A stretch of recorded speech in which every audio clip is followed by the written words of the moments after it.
Hello everyone, मैं आज फिर आपके पास बासुन Datta chapter cash flow statement का 70 नंबर देने जा रही हूँ। क्लास 12 बासुन दत्ता का कैश फ्लो स्टेटमेंट जो चैप्टर है उसका ही 70 नंबर, जिसका आपका तो नंबर मैच नहीं करेगा तो प्रसाद लिमिटेड है मेरा, आप इससे मैच कर लीजिएगा। तो हम लोग इसी का कंटिन्यू अभी मैं कैश फ्लो ही स्टेटमेंट दे रही हूँ, क्योंकि इसके बहुत सारे कम ही सम्स अपलोड हुए थे मेरे। और अभी मैं जो इस वीक में जितने भी सम्स 2-4 दिन से दे रही हूँ वो बहुत ही इंपॉर्टेंट सब दे रही हूँ, और वर्किंग नोट के साथ ही दे रही हूँ। वर्किंग नोट के साथ वाला भी मैं समझा दे रही हूँ और विदाउट वाला भी, जिसको जो समझ में आए, लेकिन जो वर्किंग नोट वाला है वही वाला करिएगा तो अच्छा है।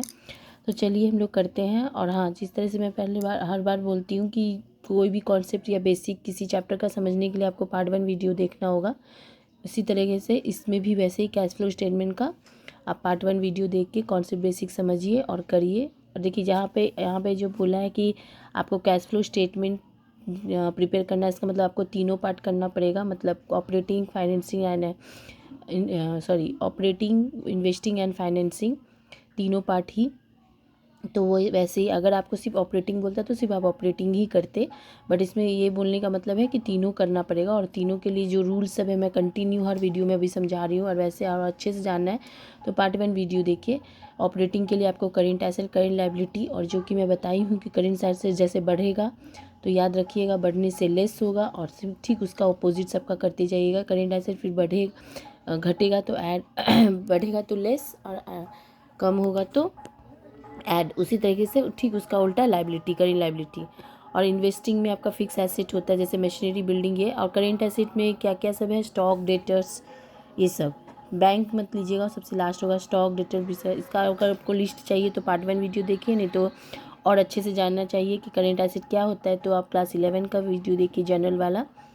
और आपका इन्वेस्टिंग में फिक्स एसेट जैसे बिल्डिंग, मशीनरी, ये सब जो है फिक्स्ड। और फाइनेंसिंग में फिक्स लायबिलिटी जैसे इक्विटी शेयर, प्रेफरेंस शेयर, ये सब। ठीक है, तो ये सब आपको उसमें लगेगा। हम छोटा सा हिंट दे के मैं बता रही हूँ, लेकिन अच्छे से जानिए, कॉन्सेप्ट समझा रहेगा तो हर वीडियो जल्दी से बनेगा। हर सम्स जल्दी से बनेगा। कॉन्सेप्ट समझना मेन ज़रूरी है। तो चलिए हम लोग ये करते हैं सम। देखिए, ऐसे तो वैसे यहाँ पे बैलेंस शीट बना हुआ है तो आपको पता चल जा रहा है ये एसेट है, ये लायबिलिटी है। बट कभी कभी जैसे 59 नंबर सम है तो उसमें नहीं रहेगा, ऐसे लाइन टू लाइन रहेगा, तो आपको समझना पड़ेगा ये हमारा करेंट एसेट है, ये हमारा फिक्स एसेट है, फिक्स लायबिलिटी है। तो इसलिए मैं ये बता रही हूँ कि आपको ये ज़रूरी है जानना ये सब चीज़। तो अभी तो यहाँ पर यही है। और देखिए ये सब भी इम्पोर्टेंट है, CBSE बोर्ड में भी आया हुआ है, प्रसाद लिमिटेड। और इसमें एडिशनल इन्फॉर्मेशन भी दिया है। मशीन 80,000 का ख़रीदा गया था और बेचा गया 50,000 में। देखिए कितना ख़रीदा गया 80,000 में, बेचा गया 50,000, मतलब लॉस हो गया 30,000 का। डिविडेंड पेड भी 80,000, ये नया आया है, ये भी नया आया है मेरे आज वाले वीडियो में। तो चलिए हम लोग करते हैं सॉल्व। देखिए जिसका मैं ये सम करवाई थी उसका 79 नंबर था, और उसका लास्ट ईयर 20 था। मेरा में है क्या 16 और 17। कभी कभी देखिएगा इस ईयर को प्रीवियस और करेंट इधर कर देते, करेंट इधर और प्रीवियस इधर कर देता है, तो आप ध्यान दे दीजिएगा, क्योंकि ये बहुत ही इंपॉर्टेंट चीज़ है, रॉन्ग ना हो जाए।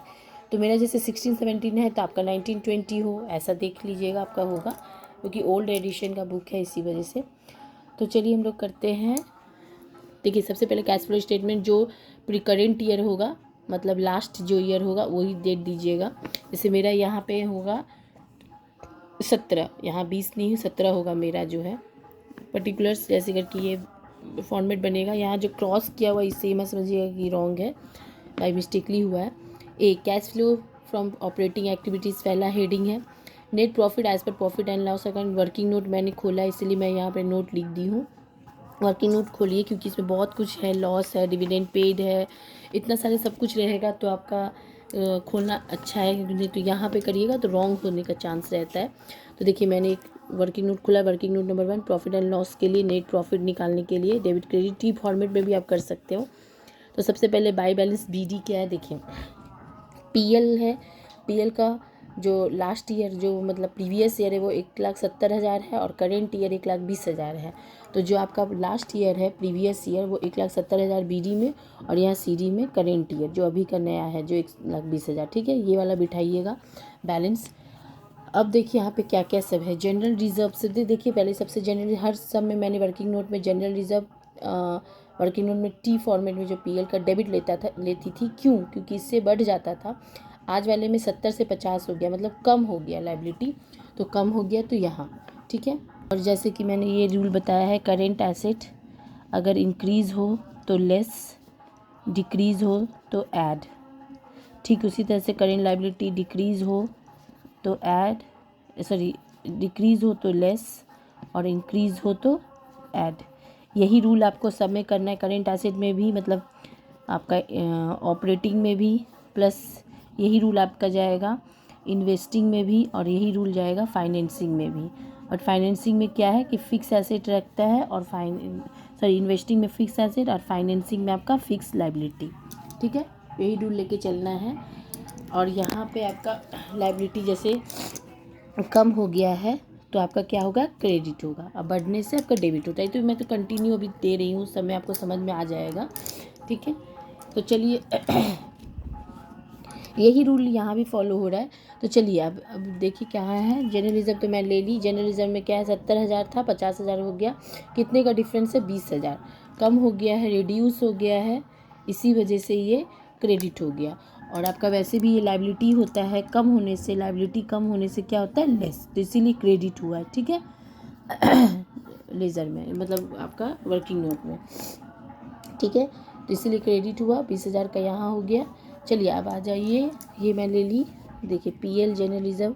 अब देखिए कितना सारा इसमें है, प्रेफरेंस शेयर का ये 8% दिया हुआ है, डिवेंचर का 8%, इसलिए मैंने वर्किंग नोट खोला है, डिविडेंड है, ये है, कितना कुछ है, इसलिए नेट प्रॉफिट खोलने के लिए सब कुछ लेके करेंगे। और कितना स्टूडेंट क्या होता है, वर्किंग नोट करना नहीं चाहता है, वो चाहता है कि सामने डायरेक्ट करूँ, तो ठीक है। तो ये जितना कुछ है आप यहाँ अगर ले लो, वर्किंग नोट कैपिटल के अंदर भी ले सकते हो, और नहीं इसके नीचे भी आप ले सकते हो, सारा प्लस माइनस करके देखिएगा। और रूल यही रूल होगा, बढ़ेगा घटेगा वैसे करके आपको डिफेक्ट माइनस करके लेना होगा, और रूल एकदम यही रहेगा, ठीक है। तो चलिए देखिए, लेकिन वर्किंग नोट करिए, ज़्यादा अच्छा है, क्योंकि एग्जामिनर्स क्या होते हैं कि वो देख के खुश होते हैं। 8% प्रेफरेंस शेयर कैपिटल 60,000 से 1,00,000 हो गया। देखिए इंटरेस्ट हमेशा ही प्रीवियस ईयर पे निकाला जाता है, तो प्रेफरेंस शेयर 60,000 पे किस पे निकाले, यही कन्फ्यूज़न होता है बहुत सारे स्टूडेंट को, ध्यान रखिएगा। कोई भी इंटरेस्ट हो, डिवेंचर हो, प्रेफरेंस शेयर हो, इक्विटी शेयर हो, ये सब का अगर आपको निकालना होता है वो प्रीवियस ईयर पे ही निकलता है। तो प्रेफरेंस जो interest on preference share capital 8% 60,000, ये प्रीवियस ईयर का है, प्रीवियस ईयर का है 60,000। 60,000 पे 8% निकालिए तो आपको 4,800 मिल गया, ठीक है। अब आ जाइए interest on debenture. Interest on debenture देखिए, यहाँ भी इंटरेस्ट ऑन डिवेंचर है 10%, तो किस पे, हमेशा प्रीवियस ईयर पे। 2,00,000 पे 10% कितना होगा, 20,000। 2,00,000 पे 10% आपका कितना हो गया, 20,000, ये भी हो गया। अब आ जाइए यहाँ पे, जितना और कुछ नहीं है, जनरल रिजर्व ही होता, जनरल रिजर्व मैंने ले लिया, ये सब जो इंटरेस्ट है वो सब लिया जाता है, ठीक है। अब जो एडिशनल इन्फॉर्मेशन है, देखिए एडिशनल इन्फॉर्मेशन में है, मशीन 80,000 में खरीदा, बेचा 50,000 में, 30,000 का लॉस हो गया। लॉस हमेशा ही क्या होता है, यहाँ याद रखिएगा, डेबिट, ये तो आपको जनरल क्लास 11 से ही पता होगा, डेबिट होता है। तो चलिए टू लॉस एंड सेल की डेबिट है ना, डेबिट में होता है loss and sale of machine. 30,000 का हुआ, 80,000 से 50,000 चला गया, इसीलिए। और यहाँ डिविडेंड पेड है, डेबिट ही होगा 80,000 का, तो डिविडेंड पेड हो गया 80,000 का, पेड हमेशा डेबिट होता है, ये रहा, ठीक है। छोटे से ही तरीके से मैं बताई हूँ, जो कन्फ्यूज़न ना हो। याद रखिएगा, नेट प्रॉफिट निकालने के लिए जितने भी एडिशनल इन्फॉर्मेशन है वो इसमें होते हैं, जनरल रिजर्व और आपका जितना भी इंटरेस्ट अगर होगा वो सब, ये सब ही इसमें आते हैं। अभी मैं कंटिन्यू 3-4 सम दे रही हूँ, तो वो सारे सम आप देख लीजिए, तो आपका कन्फ्यूज़न दूर हो जाएगा वर्किंग नोट निकालने का, नेट प्रॉफिट का, ठीक है। तो चलिए, अगर आपको ये वर्किंग नोट नहीं करना तो ये सारा चीज़ आप इसके अंदर करिए, वही इंक्रीज डिक्रीज बोल के, और रूल यही होगा, सब रूल एकदम यही रूल लेके चलना है। और अच्छे से जानना है इस चीज़ को तो आप पार्ट 1 वीडियो देखिए मेरा कैश फ्लो का, तो क्लियर हो जाएगा। और नहीं तो नेट प्रॉफिट के नीचे भी यहाँ भी डाल सकते हो आप, ठीक है। तो आप प्लस माइनस सारा कीजिए, तो आपको देखिए डेबिट साइड में 2,54,800 आया है, उसका आप ये दोनों से माइनस कीजिए, तो नेट प्रॉफिट ये बैलेंसिंग फिगर यही है आपका 64,800, तो आप यहाँ डाल दो, ठीक है। कितना बार क्या होता है कि अब ऑपरेटिंग ये है, इन्वेस्टिंग ये है, फाइनेंसिंग है, इस सब का आंसर कितने बार में पीछे से नहीं मैच करता है, तो आप कंफ्यूज नहीं हुए, क्योंकि बहुत सारा ऐसा होता है जो ऊपर चला जाता है, कोई चीज़ नीचे आ जाता है, तो इससे कोई प्रॉब्लम नहीं है कोई, लेकिन ये होना चाहिए प्रूफ। बैंक या कैश से आपका ये प्रूव हो जाता है तो आपको पता चल जाता है कि मेरा स्टेप सम राइट है, ठीक है। अगर ये प्रूव नहीं हुआ बुक के सम से तो आपको पता रॉन्ग होगा कि ये, तो इसमें आंसर देखने का ज़रूरत ही नहीं पड़ता है इस वाले सब सम में, क्योंकि यहाँ ही से पता चल जाता है प्रूव दैट वाला सम है, ठीक है। जैसे हम लोग बोलते थे ना फाइनल अकाउंट में टैली हो जाता है, उस तरीके से ये प्रूव हो जाता है, ठीक है। चलिए तो फिर इसका अब एडजस्टेड वर्किंग कैपिटल हेडिंग दीजिए। इसमें देखिए करेंट एसेट हम लेंगे, करेंट एसेट में तो ये फिक्स्ड ही है, स्टॉक और डेटर ही खाली लेंगे, क्योंकि बैंक तो हमेशा एकदम एंड ऑफ द आएगा, कैश या बैंक जो होगा। स्टॉक और डेटर देखिए, स्टॉक 2,10,000 से 2,50,000 हो गया, मतलब बढ़ गया, ये भी डेटर भी बढ़ गया, देखिए 1,40,000 से 1,90,000 हो गया, दोनों ही बढ़ा है। तो बढ़ने से करेंट एसेट बढ़ने से, मैंने अभी लिखा था करेंट एसेट इंक्रीज होने से लेस होता है, ठीक है। कितने से बढ़ा, इन दोनों को माइनस करिए, देखिए स्टॉक 2,10,000 से 2,50,000 हो गया, तो कितना हो गया 40,000 से, डेटर आपका 1,40,000 से 1,90,000 हो गया, मतलब 50,000 से माइनस करके देखिए, ये दोनों देखिए मैंने ये दे दिया है, मतलब लेस है ये, ठीक है।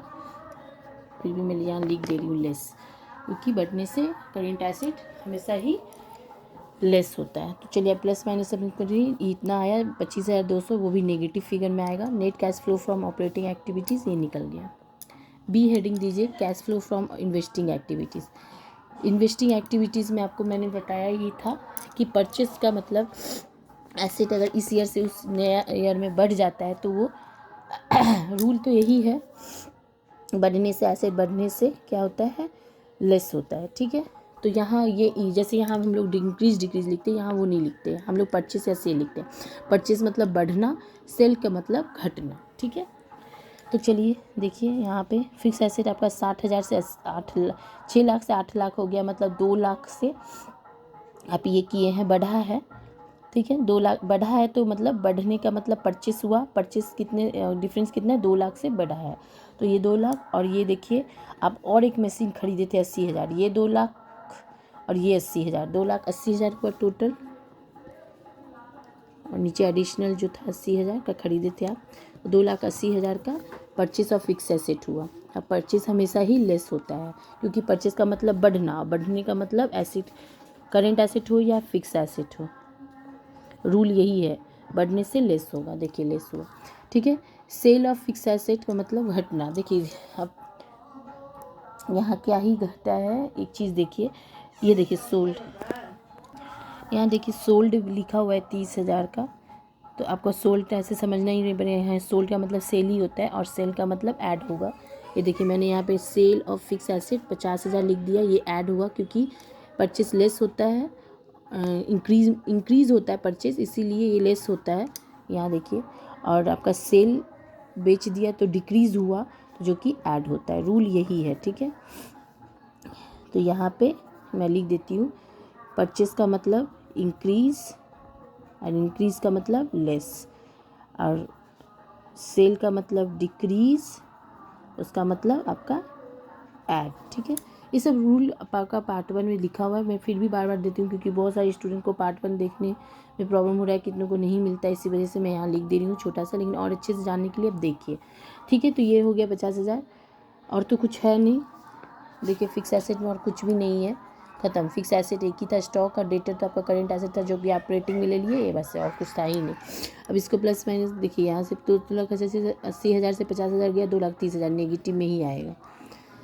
अब आ जाइए फाइनेंसिंग में। फाइनेंसिंग में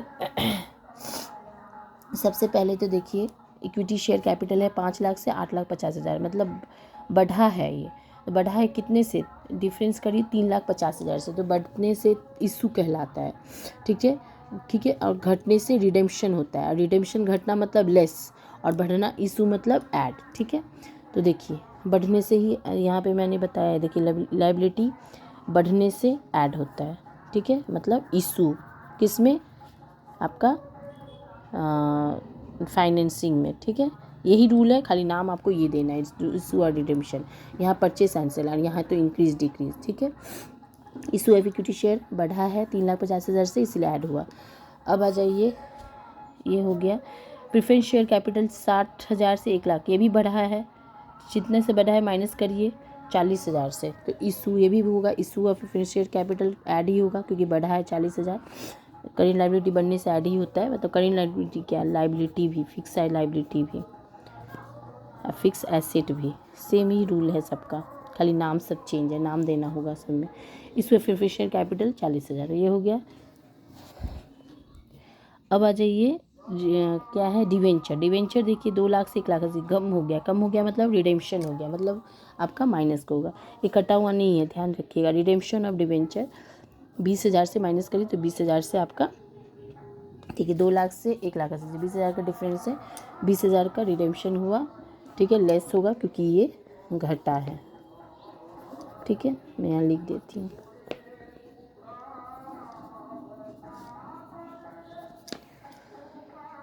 अब आ जाइए, ये भी हो गया।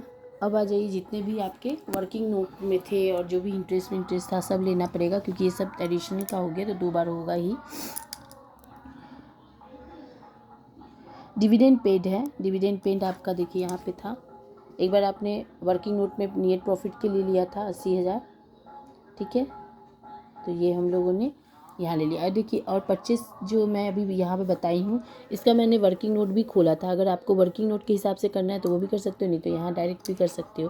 देखिए यहाँ वर्किंग नोट में वही बैलेंस BD और CD, BD वही प्रीवियस ईयर और CD आपका current year, loss on sale additional information में था ही, ठीक है, तो आप ये कर लो। और ये बैंक है आपका सेल जो आप बेचे हो, ठीक है, अब प्लस माइनस करके आपको वही 2,80,000 जो कि यहाँ पे मैंने बिठाया, अब यहाँ भी कर सकते हो या नहीं तो वर्किंग नोट में भी कर सकते हो, ठीक है।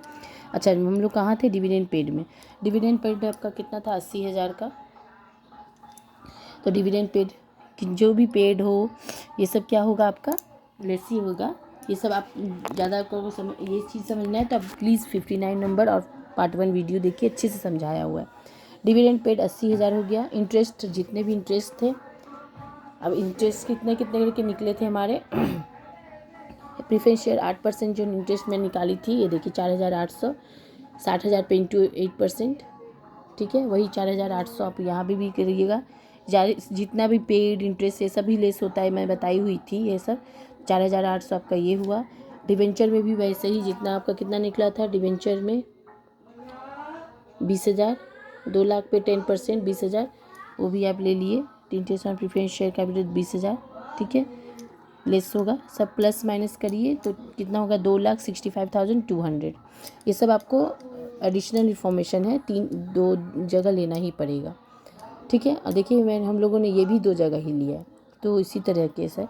प्लस माइनस करके आपका ये हो गया, प्लस माइनस सारा कीजिए तो नेट कैश आया है टोटल करके 10,000, सारा प्लस माइनस करके 10,000 का ही डिफरेंस होना चाहिए। देखिए बैंक 50 से 60 हुआ, 10,000 का डिफरेंस है ना, और यहाँ भी आपका ये तीनों प्लस माइनस करके आपका 10,000, तो बस यही है कि प्रूव हो गया, आपका सम राइट है, आपको आंसर मैच करने का जरूरत भी नहीं है। चलिए अब इधर देखिए, प्रीवियस ईयर का 50,000 था, add opening cash and cash equivalent 50,000, ये दोनों ऐड होकर 60,000, closing cash and cash equivalent भी लिख सकते हो आप 60,000, जो कि 60,000 आपका यहाँ है, ठीक है। अगर आपको मेरा वीडियो पसंद आए तो प्लीज़ लाइक कीजिए, शेयर कीजिए एंड सब्सक्राइब कीजिए। Thank you.